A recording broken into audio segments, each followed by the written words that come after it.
Hello students, ये हमारा NCERT class 6 का तीसरा लेक्चर है ज्योग्राफी पार्ट का। ठीक है, तो आज हम देखेंगे तीसरे पार्ट में कौन सा टॉपिक है। ये है मोशन ऑफ द अर्थ। ठीक है, और मुझसे कुछ स्टूडेंट्स ऐसे बोल रहे थे कि सर वीडियो जो है वो लॉन्ग हो जा रही है। ठीक है, इसके पीछे एक रीज़न भी है। लॉन्ग इसलिए हो जा रही है क्योंकि देखो, यहाँ पर मैं डिटेल में आप लोगों को समझाता हूँ और एक चीज़ को कम से कम मोर देन 5 टाइम समझाता हूँ। ठीक है, 5 बार से ज़्यादा भी यहाँ पर समझा देता हूँ एक चीज़ को, क्योंकि आपको पूरी तरीके से कॉन्फिडेंट फील हो। और अगर ऐसे करते हैं तो आपको केवल और केवल एक बार वीडियो देखनी पड़ेगी और एक ही बार में आपको पूरा समझ में आ जाएगा। ठीक है, तो इसलिए मेरी वीडियो लॉन्ग हो जा रही है, तो आपको ओनली सिंगल टाइम देखना है, एक ही टाइम देखना है और उसमें पूरा कॉन्फिडेंट हो जाएंगे। ठीक है, तो चलिए आज का लेसन स्टार्ट करते हैं। इसके बारे में है मोशंस ऑफ द अर्थ। कितने टाइम के, कितने प्रकार के, कितने टाइप्स के मोशंस होते हैं अर्थ में। तो देखो, ये हमारी अर्थ है। ठीक है, सिंपली ये यहाँ पर ये ग्राफ से देख लेते हैं। ये हमारी अर्थ है। ठीक है, और इसमें कितने मोशंस होते हैं। एक होता है रोटेशन। ठीक है, एक होता है रोटेशन और एक होता है हमारा रेवोल्यूशन। यहाँ पर लिखा है देखो, एक होता है हमारा रोटेशन और एक होता है हमारा रेवोल्यूशन। अब ये होते क्या है, रोटेशन का मतलब क्या है और रेवोल्यूशन का मतलब क्या है। देखो, रोटेशन का मतलब ये होता है, ये है यहाँ पर सन। ठीक है, और ये है इसकी मतलब ये अर्थ है। देखो यहाँ पर मैं ये समझा नहीं रहा हूँ, यहाँ पर समझाऊंगा। ठीक है, ये बेटर फिगर है, यहाँ पर डायग्राम बना है, इसके थ्रू मैं यहाँ पर समझाता हूँ आपको। ये हमारा सन है। ठीक है, और ये हमारी अर्थ है। अब देखो, अर्थ एक एक्सिस पर मूव कर रही है ना, ये अपनी एक्सिस यहाँ ऐसे ऐसे मूव करती है। ठीक है, अपने ही एक्सिस पर मूव करती है, तो इस मूवमेंट को कहते हैं, इस मोमेंटम को कहते हैं हम रोटेशन। ठीक है, जो अपने ही एक्सिस पर मूव कर रही होती है उसे बोलते हैं रोटेशन। ठीक है, अब देखो यहाँ पर ये सन है और इसके चारों तरफ मूव कर रही का अर्थ। ठीक है, इसके चारों तरफ, इसे मतलब एक तरीके से मतलब ऑर्बिट कर रही है। ठीक है, ऑर्बिट कर रही, तो इस मोशन को बोलते हैं रेवोल्यूशन। ठीक है, रेवोल्यूशन। ठीक है, तो इस ऐसे याद कर सकते हैं। तो समझ गए रोटेशन क्या होता है और रेवोल्यूशन क्या होता है।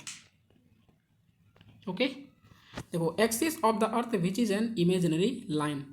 जो अर्थ के एक्सिस हैं, इमेजिनरी लाइन होती है, makes an angle of 66.5 with its orbital plane. देखो, ऑर्बिटल प्लेन्स क्या होते हैं। अब यहाँ पर ये इमेजिनरी लाइन, जैसे मान लो ये यहाँ पर ये अर्थ है और इसके एक्सिस पर, ये एक्सिस कितने पर है, ये यहाँ पे इक्वेटर है और यहाँ पर ये है हमारा नॉर्थ पोल। ठीक है, नॉर्थ पोल के यहाँ से अगर इधर जाएंगे तो ये 23.5 डिग्री जो है वो टिल्टेड है, झुकी हुई है। ठीक है, लेकिन हम इक्वेटर से देखेंगे, तो इक्वेटर से देखेंगे तो यहाँ पर जो हमारा अर्थ है वो कितने डिग्री पर टिल्टेड है, वो हमारी टिल्टेड है कितने 66.5 डिग्री, मतलब 66.5 डिग्री यहाँ पर टिल्टेड है। ठीक है, तो ये याद रखना। तो वही कह रहा है ऑर्बिटल प्लेन से कितना टिल्ट है, वो कितने एंगल पर है, 66.5। ठीक है, अब देखो नेक्स्ट जो हमारा है ये है सर्कल ऑफ इल्यूमिनेशन। ठीक है, सर्कल ऑफ इल्यूमिनेशन क्या है, the portion facing the sun experiences day while the other half away from the sun experiences night. ठीक है, यहाँ पर देखो ये अर्थ है। ठीक है, यहाँ सिंपली देखो ये है ये। ठीक है, तो यहाँ पर जो सर्कल ऑफ इल्यूमिनेशन क्या है, यहाँ पर ये है सन। ठीक है, और इसकी जो रेज हैं, इसकी रेज निकलती हैं और जहाँ पर ये फोकस करती है, मतलब एक तरफ क्या है, यहाँ पर दिखाई दे रहा है तुम्हारा, क्या दिखाई दे रहा है, यहाँ पर डे दिखाई दे रहा है, कि मतलब यहाँ पर जो है डे टाइम है। ठीक है, और इसके बैक साइड क्या है, ये है यहाँ पर अंधेरा। ठीक है, नाइट टाइम है। तो इसे क्या बोलते हैं, इसके बीच का जो प्लेन है ना, ये सर्कल है, इसे ही बोलते हैं सर्कल ऑफ इल्यूमिनेशन, जो डे और नाइट को डिवाइड करता है। ठीक है, डे और नाइट को डिवाइड करता है, मतलब एक तरफ है हमारा डे टाइम, एक तरफ है नाइट टाइम। तो क्योंकि यहाँ पर रेज पड़ रही ना, और दूसरे साइड क्या होता है, अंधेरा होता है। तो इसलिए इन दोनों के बीच को बीच के डिवीजन को कहते हैं, डिवीजन लाइन को बोलते हैं सर्कल ऑफ इल्यूमिनेशन, जो कि सर्कल नाम दिया है ना। तो ऐसे है, तो ऐसे यहाँ पर जैसे मान लो ऊपर डे है और यहाँ पर नाइट है, तो इसके चारों तरफ यहाँ पर ऐसे ऐसे होगा ना, ऐसे घूम रहा है सर्कल, तो इसलिए उसे बोलते हैं सर्कल ऑफ इल्यूमिनेशन। ठीक है, अब देखो यहाँ पर यह circle, this circle does not coincide with the axis as you see in the figure, मतलब ये सर्कल जो है वो कोइंसाइड नहीं करता है। The earth takes about 24 hours to complete one rotation around its axis. ठीक है, इसका मतलब ये है कि जब अर्थ मूव करती है तो वो एक रोटेशन, मतलब यहाँ से स्टार्ट हुई और यहीं पर आके ख़त्म हुई, तो एक बार रोटेट करेगी। एक बार रोटेशन में कितना टाइम लगता है, उसे पूरा एक दिन लग जाता है, मतलब 24 आवर्स का टाइम लग जाता है। ठीक है, और जब हम देखेंगे कि रिवॉल्व जब करेगी अर्थ सन के अराउंड जब करेगी, तो ये 365 दिन लेती है। ठीक है, 365 डेज, या फिर ये 365 डेज, या फिर कहें कि वो 366 डेज। 366 डेज क्यों लेती है, क्योंकि यहाँ पर एवरी डे जो होता है 24 आवर्स का टाइम होता है, उसमें क्या है 4 मिनट का टाइम जो है वो एक्स्ट्रा हो जाता है। ठीक है, तो 4 मिनट यहाँ पर 4 साल बाद एक आता है लीप ईयर। ठीक है, जिसका टाइम पीरियड होता है 366 डेज। ठीक है, तो ये 4 मिनट एवरी 24 आवर में 4 मिनट्स बढ़ जाता है। ठीक है, तो बढ़ते बढ़ते 4 साल तक ये कर लो 365 इंटू 4, तो ये पूरा मतलब कितना ले लेगा, सॉरी ये 4 साल तक है ना, तो 16 यहाँ पर 16 हो जाएगा 4 साल तक। ठीक है, अच्छा सॉरी यहाँ पर 6 मिनट का है, 6 मिनट का टाइम है। ठीक है, ना 4 साल का, यहाँ 6 मिनट का टाइम होता है, तो 6 मिनट का टाइम होता है, तो 6 मिनट में एक साल में 6 मिनट। ठीक है, तो और सेकेंड ईयर में 6 मिनट, थर्ड ईयर में 6 मिनट, और फोर्थ ईयर में यहाँ पर 6 मिनट। तो 4 साल बाद हमारा क्या आता है, लीप ईयर। और लीप ईयर में 6 चौके 24, मतलब 6 4 जा 24, ये 24 आवर्स यहाँ पर हो गया, मतलब 6 घंटे हो गए। ठीक है, तो इसको 6 चौके 24, तो यह एक डे जो है हमारा बढ़ जाता है। ठीक है, यहाँ पर जो है 4 मिनट है, ना कि 6 मिनट। 4 मिनट, तो देखो यहाँ पर मैं थोड़ी कंफ्यूज हो रहा हूँ, कन्फ्यूजन वाली बात नहीं है। यहाँ पर 4 मिनट एवरी कितने, एवरी 1 डे में, एवरी 1 डे में 4 मिनट का टाइम बढ़ जाता है। ठीक है, 4 मिनट का टाइम बढ़ेगा, तो टोटल जो हमारा एक साल का होगा ना, वो 6 घंटे हो जाएगा। ठीक है, एक साल में 6 घंटे होते हैं, ना कि 4 मिनट का टाइम। ठीक है, तो ये ऐसे याद रखना कि लीप ईयर जो है वो 6 घंटे पर ईयर में बढ़ जाते हैं, तो इसलिए 4 साल बाद हमारा लीप ईयर हो जाता है। ठीक है, तो इस वजह से ऐसे मतलब याद रख सकते हैं। तो the period of rotation is known as earth day, तो एक अर्थ डे में कितने घंटे होते हैं, 24 घंटे होते हैं। ठीक है, would you happen if the earth did not rotate, मतलब जब अर्थ रोटेट ना कर रही होती है तो क्या होगा, तो एक तरफ केवल और केवल डे होगा और दूसरी तरफ क्या होगा, नाइट ओनली। ठीक है, अब रेवोल्यूशन की बात करें, ये हमारा रेवोल्यूशन है। हमने किसकी बात कर ली, रोटेशन की बात कर लिया कि अगर दूसरे मतलब दूसरी फेस में क्या होगा, 2 फेस हैं, यहाँ पर अगर डे है यहाँ नाइट है, अगर ये रोटेट नहीं करेगी तो क्या होगा, दूसरी तरफ ऑलवेज क्या होगा, नाइट टाइम होगा, और जो और पहले साइड डे टाइम होगा। तो ऐसे मतलब कभी वो डे नाइट कभी चेंज नहीं हो सकते। ठीक है, और रेवोल्यूशन की बात करें, रेवोल्यूशन कैसे कर रहा है, सन के चारों ओर मूव कर रही होती धरती, रोटेट कर रही है अपनी एक्सिस पर, और ये चारों तरफ घूम रही है सन का ऑर्बिट कर रही है, तो इसे बोलते हैं रेवोल्यूशन। ठीक है, इट टेक्स 365 एंड 1/4 डेज। ठीक है, 1 ईयर, मतलब 1 ईयर कंप्लीट लेती है to revolve around the sun, तो 365 दिन मैंने बता दिया। We consider a year consisting of 365 days only and ignore 6 hours for the sake of convenience. देखो 6 आवर को छोड़ देते हैं, और 6 आवर्स कब होता है, जब यहाँ 4 साल बाद यहाँ पर हो जाता है, तब वो लीप ईयर कहलाता है। ठीक है, जो 5वां साल होता है, मतलब 4th ईयर होता है, वो लीप ईयर होता है। ठीक है, तो देखो यहाँ पर ये डेट याद रखना, डेट काफ़ी इंपॉर्टेंट है। कौन सी डेट, ये दिन जो है ना, जैसे 23 सितंबर और 21 जून, ठीक है, 21 मार्च और 22 दिसंबर, तो ये याद रखना। तो यहाँ पर जैसे सन है ना, जैसे विंटर, यहाँ पर मैंने उसमें बताया था, पीछे जो लास्ट हमारी क्लास थी उसमें लास्ट वीडियो में बताया था, लैटिट्यूड और लॉन्जिट्यूड में कि हमारी जो अर्थ है ये हमारी अर्थ है और ये हमारा इक्वेटर है, ठीक है, और ये Tropic of Cancer, Tropic of Capricorn, ठीक है।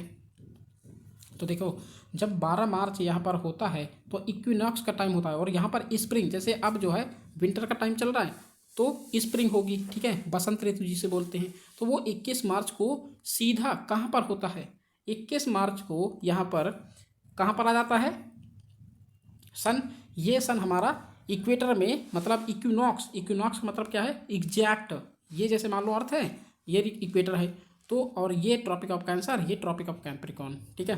तो हमारा एग्जैक्टली जो सन होता है वो इसको कट कर रहा होता है उस दिन 21 मार्च को, ठीक है, वो इस दिन कट कर रहा होता है। और 21 मार्च, अप्रैल, मई, जून, फिर ऐसे जाके यहाँ पर जैसे 21 मार्च है और आगे चल के 21 जून है, ठीक है। तो मार्च यहाँ पे मूव किया, अप्रैल, मई और जून, ठीक है। तो 21 जून को हमारा यहाँ पर कहाँ सन पहुँचेगा, ये ट्रॉपिक ऑफ कैंसर में पहुँचेगा, और ट्रॉपिक ऑफ कैंसर में एग्जैक्टली इसे कट करेगा, ठीक है। और 21 जून को जो हमारा डे होता है, क्योंकि इसे क्रॉस कर, मतलब इसे इसके ओवरहेड होता है, इसके जस्ट ऊपर होता है, तो हमारा 21 जून को सबसे बड़ा दिन और सबसे छोटी रात होती है उस समय, ठीक है। लेकिन अभी हम विंटर सीजन में देखे हैं कि विंटर सीजन में क्या हुआ, यहाँ पर ये है अर्थ, ठीक है, ये है अर्थ, ये इक्वेटर, ये ट्रॉपिक ऑफ कैप्रिकॉर्न नीचे है साउथ सदर्न साइड में, ठीक है। तो यहाँ जब ये देखोगे ना, ये है 23 सितंबर, ठीक है, ये इक्वेटर में 23 सितंबर को आया, ठीक है। और इसको यहाँ पर साउथ की तरफ मूव करेगा, है ना, साउथ की तरफ मूव करेंगे तो ऐसे करके आएगा, ये ऐसे करके मूव करेगा तो ये आएगा 22 दिसंबर में एग्जैक्टली सन जो है वो ट्रॉपिक ऑफ कैप्रिकॉर्न के ऊपर चमक रहा होता है। और ऊपर अगर चमक रहा होता है तो यहाँ नॉर्थ में सबसे बड़ी रात होगी उस दिन, ठीक है, और यहाँ सबसे बड़ा दिन होगा और यहाँ सबसे बड़ी रात होगी 22 दिसंबर को, ये चीज़ याद रखना। और यहाँ नॉर्दर्न साइड में क्या होगी, विंटर, जैसे हम 22 दिसंबर को देखते हैं कि यहाँ पर जो है हम इस नॉर्थ साइड में रहते हैं तो इसलिए हमें यहाँ पर विंटर फील होता है, ठंडी फील होती है, ठीक है। तो ऐसे याद रखना। और एक चीज़ ये बता दूँ कि यहाँ पर जैसे ये इक्वेटर है, ये यहाँ पर ट्रॉपिक ऑफ कैंसर और ट्रॉपिक ऑफ कैप्रिकॉर्न, जो कि लास्ट वीडियो में बता चुका हूँ मैं, ठीक है, उसे देख लेना नहीं देखे हैं तो यहाँ पर क्या है कि अगर सन यहाँ रहेगा तो 6 महीने का दिन यहाँ, और अगर ट्रॉपिक सन यहाँ रहेगा तो 6 महीने के दिन यहाँ, और 6 महीने की रात इधर होगी, 6 महीने का दिन इधर होगा, या फिर 6 महीने का दिन इधर होगा तो 6 महीने की रात इधर होगी, या फिर वैसे वर्षा ऐसे कर सकते हैं, ठीक है। तो इस तरीके से आप याद रख सकते हैं, ठीक है। अब देखो ये लीप ईयर वही चीज़ है कि 6 आवर्स सेव्ड एवरी ईयर, मतलब एवरी ईयर में, अभी मैं पढ़ा रहा था ना कि 6 आवर्स, जो 6 आवर्स होते हैं, 6 घंटे होते हैं, वो एक साल में सेव होता है, ठीक है, क्योंकि 4 मिनट पर आवर में, मतलब पर डे में, एक दिन में 4 मिनट का टाइम यहाँ पर बढ़ जाता है, ठीक है। और उसे ऐड किया जाता है 24 आवर्स में, वो ओवर स्पेन ऑफ 4 ईयर्स, मतलब 4 ईयर में 6 घंटे का टाइम होगा तो 4 साल में कितना होगा, 6 चौके 24, तो 24 घंटे, मतलब एक दिन यहाँ पर एक्स्ट्रा हो गया, तो एक दिन एक्स्ट्रा हो गया तो हमारा जो 365 डेज एक साल में होते हैं वही 365 ना होके 366 डेज हो जाएगा। तो 366 डेज होने की वजह से ये कहलाता है क्या, लीप ईयर, ठीक है। और इस दिन जो है February 28 डे की ना होके 29 डे होता है, ठीक है। तो इसलिए इसे बोलते हैं लीप ईयर, ठीक है। देखो एलिप्टिकल ऑर्बिट क्या होता है, एलिप्टिकल ऑर्बिट, अब यहाँ पर अगर पूछे ना कि हमारी अर्थ जो है सन को कैसे चक्कर लगाती है, हमारी अर्थ है, ठीक है, वो कैसे चक्कर लगाती है, तो ये सर्कुलर फॉर्म में नहीं होती, सर्कुलर मतलब एक वृत्त के फॉर्म में नहीं होती, वृत्त कहते हैं ना हिंदी में, हाँ, लेकिन ये यहाँ पर देख रहे होंगे कि यहाँ पर एलिप्टिकल फॉर्म, मतलब ये एलिप्टिकल फॉर्म में है ना कि सर्कल में, ठीक है। ये याद रखना कि एलिप्टिकल फॉर्म में एलिप्टिकल ऑर्बिट करती है हमारी अर्थ सन को, ठीक है। तो year is usually divided into summer, winter, spring and autumn season, ठीक है। तो स्प्रिंग कब होता है, यहाँ पर स्प्रिंग होता है 23 मार्च को, ठीक है, 23 मार्च को यहाँ पर होता है, या फिर यहाँ पर देख लो 21 मार्च को, ना कि 23 मार्च को, ठीक है। 20 यहाँ पर याद रखना 21 मार्च को यहाँ पर स्प्रिंग होता है। विंटर कब होता है? 22 दिसंबर को यहाँ पर विंटर। और समर कब होता है? जो बड़ा मतलब बड़े की बात कर रहा हूँ ना, इक्विनॉक्स। समर जो है ये समर इक्विनॉक्स कब होता है? 21 मार्च को। और विंटर जो विंटर सीजन जो सबसे बड़ी रात होती है वो 22 दिसंबर को होती है, ठीक है। समर मतलब ये तो सीजन है, ठीक है। ईयर को डिवाइड किया जाता है 4 सीजन में। और समर सोलिस्टिस कब होता है? समर सोलिस्टिस होता है यहाँ 21 जून को, ठीक है। और यहाँ पर ऑटम सीजन होता है 23 सितंबर। ये चीज़ याद रख लेना। ऑटम सीजन होता है मतलब जो इक्विनॉक्स, ऑटम इक्विनॉक्स, ठीक है, इसे बोलते हैं ऑटम सीजन, ठीक है। ये याद रखना। समर सोलिस्टिस और विंटर सोलिस्टिस, इनके बारे में देखते हैं। तो समर सोलिस्टिस मैंने अभी क्या बताया आपको, यहाँ पर देखो कह रहा है northern hemisphere is tilted towards the sun. मतलब 21 जून को यहाँ दिया है ना, you will see that on 21 June the northern hemisphere is tilted towards the sun. मतलब 21 जून को यहाँ पर यह है, ये देखो ये है 21 जून, ठीक है। ये है 21 जून और ये टूवर्ड्स किसके होता है? वो मतलब यहाँ पर इसके सीधा होता है, ठीक है। 21 जून को ओवरहेड किसके होता है? ट्रॉपिक ऑफ कैंसर के ओवर होते सीधा होता है। जैसे मान लो ये ट्रॉपिक ऑफ कैंसर है तो यहीं पर एग्जैक्टली सन उसके ऊपर ही चमक रहा होता है, ठीक है। इसका मतलब ये है the rays of the sun fall directly on the Tropic of Cancer, as a result these areas receive more heat. मतलब इस वजह से क्या होता है, यहाँ पर बहुत ज़्यादा हीट मतलब कलेक्ट की जाती है यहीं पर हीट, क्योंकि यहाँ पर इक्वेटर जो होता है ना, यहाँ पर आप ज़्यादा हीट नहीं देखने को मिलती है। आप हीट ज़्यादा नहीं देखेंगे क्योंकि जो हमारा सूर्य चमकता है वो ज़्यादातर कहाँ पर होता है? ट्रॉपिक ऑफ कैंसर या फिर ट्रॉपिक ऑफ कैंसर कैप्रिकॉर्न में होता है। हमारा जो टेम्परेचर है वो इक्वेटर में ज़्यादा नहीं पाया जाता, ठीक है। तो ये है the areas near the poles receive less heat as the rays of the sun are slanting. मतलब क्या है कि ये एरिया रिसीव करता है more heat, the areas near the poles receive less heat.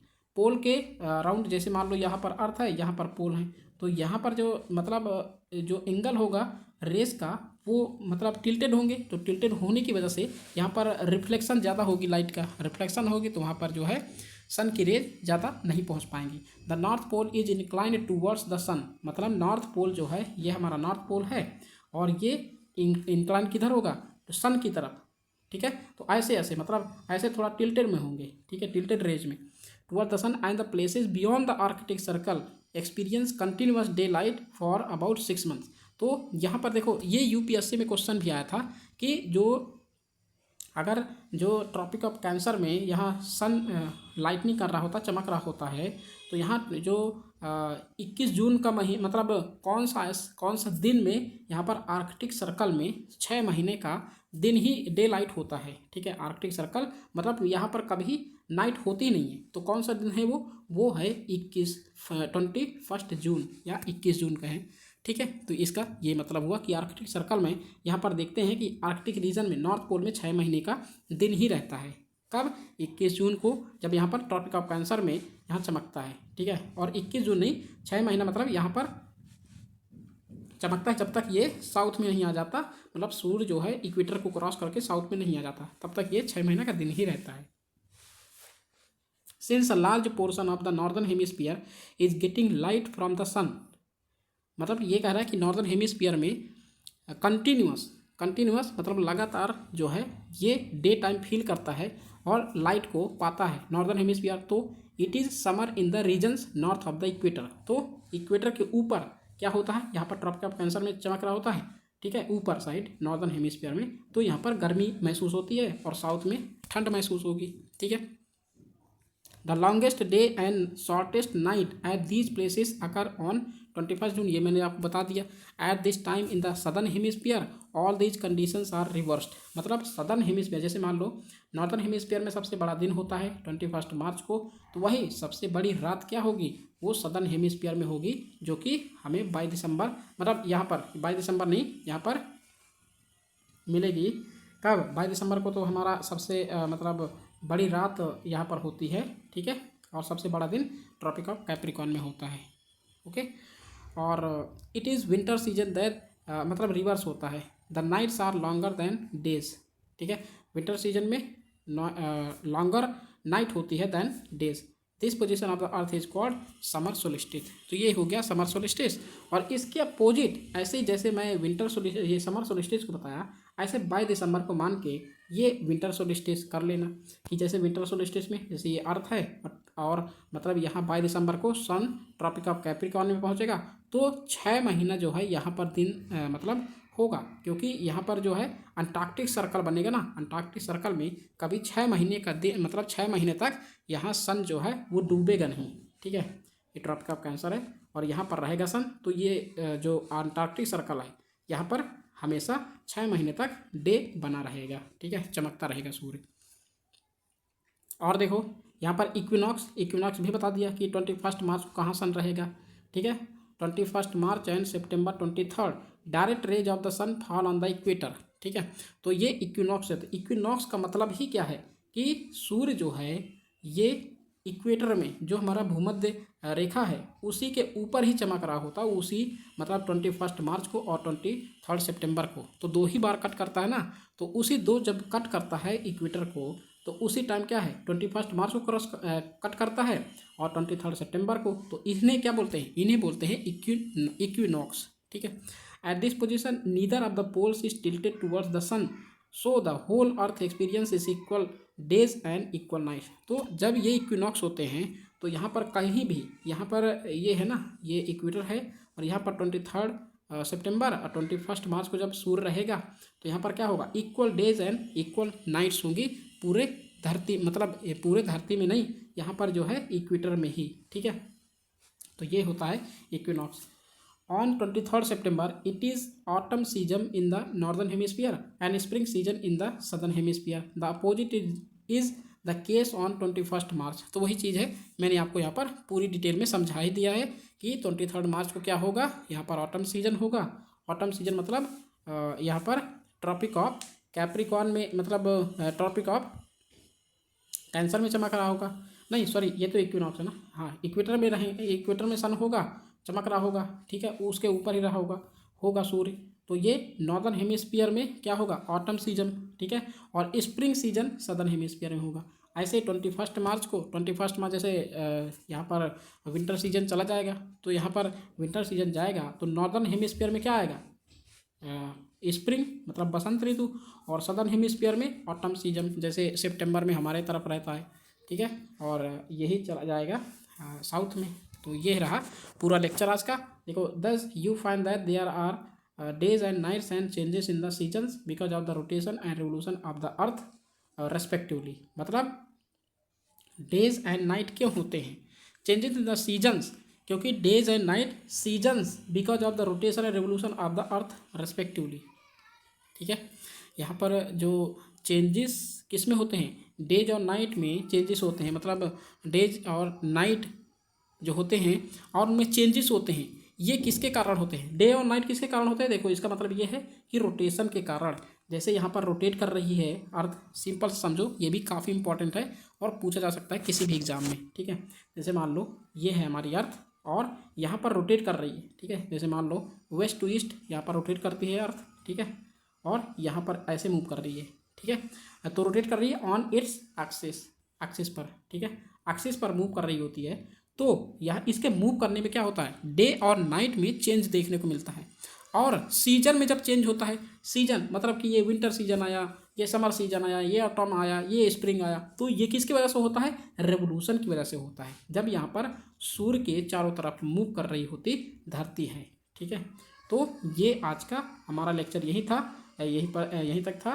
ठीक है, नेक्स्ट देखेंगे 4th लेक्चर, जो कि मैं आज या फिर कल उसे अपलोड कर दूंगा। तो आप कंसिस्टेंसी बनाए रखिएगा और इसे पूरी तरीके से डेडिकेट रहिएगा अपने प्रिपरेशन में। ठीक है, चलो क्वेश्चन देखते हैं आज के। तो what is the angle of inclination of the earth axis with its orbital plane. तो कितने एंगल पर, एंगल ऑफ इंक्लिनेशन कितना है, 66.5। ठीक है, 66.5 डिग्री। अगर यहाँ पर ऑर्बिटल प्लेन की बात कर रहा है, जो ऑर्बिट करता है ना, ऑर्बिट ऐसे ऐसे मूव कर रहा होता है। ठीक है, लेकिन अगर इसके यहाँ से देखें कि सीधा 90 डिग्री से देखें तो 23.5 डिग्री झुकी हुई है। ठीक है, define rotation and revolution. Rotation and revolution को डिफाइन करना है। तो रोटेशन क्या है, ऑन इट्स एक्सिस, अर्थ जो है अपने एक्सिस में ही मूव करती है, रोटेशन हो गया। और रेवोल्यूशन कब हो गया, जब सूर्य के चारों तरफ मूव करती है, तो ये हो गया रेवोल्यूशन। ठीक है। What is a leap year, 366, मैंने पूरी तरीके से इसे एक्सप्लेन किया था। 366 जो कि आप डिटेल में यहाँ पर लिख सकते हो, कितने 6 आवर्स एक साल में मतलब इंक्रीज होता है। 6 चौको 24, 4 साल में 24 घंटे हो जाएंगे, तो एक दिन बढ़ जाएगा। ठीक है। Differentiate between the summer and winter solstice. Solstice यहाँ पर बोल रहा है कि समर सोलिस्टिस कब होगा, समर सोलिस्टिस होगा यहाँ पर 21 जून को। ठीक है। 21 जून में क्या होता है, कैसे होता है, वो आपको डिफाइन मैंने पूरी तरीके से अच्छे तरीके से कर दिया है। आप वीडियो को स्लाइड करके फिर से देख सकते हैं। विंटर सोलिस्टिस क्या है, विंटर सोलिस्टिस यहाँ पर 22 दिसंबर मतलब 22 ऑफ दिसंबर को यहाँ पर विंटर सोलिस्टिस होता है। इक्विनॉक्स क्या है, एक इक्विनॉक्स क्या होता है, इक्विनॉक्स क्या होता है, जब ओवरहेड कहाँ पर चमकता होता है सूर्य, केवल और केवल इक्वेटर के ऊपर। ठीक है। और कब कब चमकता है, 2 बार चमकता है। कब, 21 मार्च को, 21 मार्च और 23 सितंबर, ये होते हैं equinox.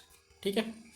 Y does the southern hemisphere experience winter and summer solstice, मतलब सदर्न हेमिस्फीयर में विंटर और समर सोलिस्टिस यहाँ पर एक्सपीरियंस करते हैं in different times than that of northern hemisphere. क्योंकि मैंने इसे भी समझा दिया कि क्यों चमकते, क्यों ऐसा होता है, क्योंकि कंडीशन वही है ना कि सदर्न हेमिस, जैसे मान लो कि 21 यहाँ पर 21 ऑफ जून यहाँ पर क्या होता है, नॉर्दर्न हेमिस्फीयर में क्या होगा, समर होगा, सदर्न हेमिस्फीयर में क्या होगा, विंटर होगा। और इसी तरीके से वाइस वर्सा बोले कि सदर्न हेमिस्फीयर में अगर गर्मी है तो ऊपर आएगी तो ठंडी हो जाएगी, ऊपर देखेंगे तो ठंडी हो जाएगी, ठंडा है होगा। ठीक है। Why do the poles experience about 6 months day and 6 months night, वही चीज़ है कि यहाँ पर सोलिस्टिस के कारण ही, जैसे समर सोलिस्टिस या फिर विंटर सोलिस्टिस, इन्हीं के कारण ही क्या होता है, पोल्स में एक्सपीरियंस हो, जैसे आर्कटिक सर्कल और अंटार्कटिक सर्कल, 2 सर्कल होते हैं। ठीक है। एक होता है सर्कल ऑफ इल्यूमिनेशन, तो इनकी वजह से क्या होता है, 6 महीने का दिन और 6 महीने की रात होती है। ठीक है। करेक्ट आंसर देखो, the movement of earth around the sun, मतलब अर्थ के चारों तरफ, मतलब सन के चारों तरफ जो अर्थ का मूवमेंट होता है उसे क्या बोलते हैं, उसे बोलते हैं रेवोल्यूशन। ठीक है। Direct rays of the sun fall on the equator कब होता है, अब ये इक्विनॉक्स की बात कर रहा है, तो ये है 23 सितंबर और 21 मार्च, तो ये हो गया ए। ठीक है। Christmas is celebrated in summer, इन कहाँ पर मनाया जाता है, क्रिसमस कहाँ पर मनाया जाएगा, देखो क्रिसमस जब मनाया जाएगा तो हम 22 दिसंबर मतलब 25 दिसंबर को मनाते हैं। ठीक है। तो ये कहाँ होगा, 25 दिसंबर में, मतलब अब ये समर की बात कर रहा है, समर में कहाँ मनाते हैं, तो क्या नॉर्दर्न हेमिस्फीयर, ये अर्थ है, ये हमारा अर्थ है, ये इक्वेटर है, और इक्वेटर यहाँ पर है इंडिया, और यहाँ पर है जापान। ठीक है। ये जापान है और ये इंडिया है। ठीक है। तो अब यहाँ पर तो होगा, लेकिन समर की बात करें, यहाँ पर तो ऊपर जो नॉर्दर्न हेमिस्फीयर में ना, यहाँ पर होगा विंटर, और समर किधर होगा, सदर्न हेमिस्फीयर में। और सदर्न हेमिस्फीयर में कौन कंट्री है, यहाँ पर ऑस्ट्रेलिया है, तो ये समर सोलिस्टिस में यहाँ पर समर में आएगा, तो इसका मतलब क्या है, ऑस्ट्रेलिया हमारा करेक्ट आंसर हो जाएगा। ठीक है। Cycle of the seasons is caused due to, cycle of the season क्यों होता है, सीजन क्यों बदलते हैं, किसकी वजह से, जब अर्थ रोटेट करती है, रोटेट नहीं करती, ये डे और नाइट में चेंजेस होते हैं, बट जब हम सीजन की बात करें तो ये हमारा होता है रेवोल्यूशन। ठीक है। तो यहाँ पर हम ये देख लिए, अब चलो फिल इन द ब्लैंक्स देख लेते हैं। A leap year has number of days, कितने नंबर ऑफ डेज होते हैं, 366 डेज। ठीक है। लीप ईयर में the daily motion of the earth, daily motion, earth के डेली मोशन को बोलते हैं, क्या बोलते हैं, मतलब एक रोटेशन होता है। ठीक है। ठीक है। तो डेली मोशन ऑफ द अर्थ क्या होता है, यहाँ पर डे टाइम। ठीक है। डे टाइम होता है ना, तो यही होता है डेली मोशन ऑफ द अर्थ, या फिर कहें कि अर्थ डे। ठीक है। अर्थ डे बोल सकते हैं। ठीक है। डे टाइम या फिर अर्थ डे बोल सकते हैं। नेक्स्ट है the earth travels around the sun in कितने ऑर्बिट में, मतलब the earth travels around the sun, तो ये कितना में हो जाएगा, ये हो जाएगा 66.5 डिग्री। ठीक है। इतने में ऑर्बिट में ये मूव करता है, ट्रैवल करता है सन के अराउंड। ठीक है। The sun's rays fall vertically on the Tropic of, क्या हुआ 21 जून को ट्रॉपिक ऑफ कैंसर, 21 जून यहाँ पर जो ये कैंसर ऊपर वाली है ना, ये इक्वेटर, ये ट्रॉपिक ऑफ कैप्रिकॉर्न और ये हमारी कैंसर, तो यहाँ पर 21 जून को यहाँ पर वर्टिकली फॉल करेगा सन की rays. Days are shorter during, कब शॉर्टर होंगे? ड्यूरिंग विंटर सीजन में शॉर्टर होंगे। ठीक है, तो ये यहाँ पर हमारा लेक्चर रहा। चलिए आज का लेक्चर यहीं पर ख़त्म करते हैं और ये अच्छे से आप प्रिपेयर कर लेना, ठीक है, क्योंकि यहाँ से क्वेश्चन हर एक एग्ज़ाम में पूछे जाते हैं, तो आप प्लीज़ इन्हें प्रिपेयर करते रहिए टाइम से। ठीक है, तो चलिए मिलते हैं नेक्स्ट लेक्चर में, तब तक के लिए thank you for watching, have a great day.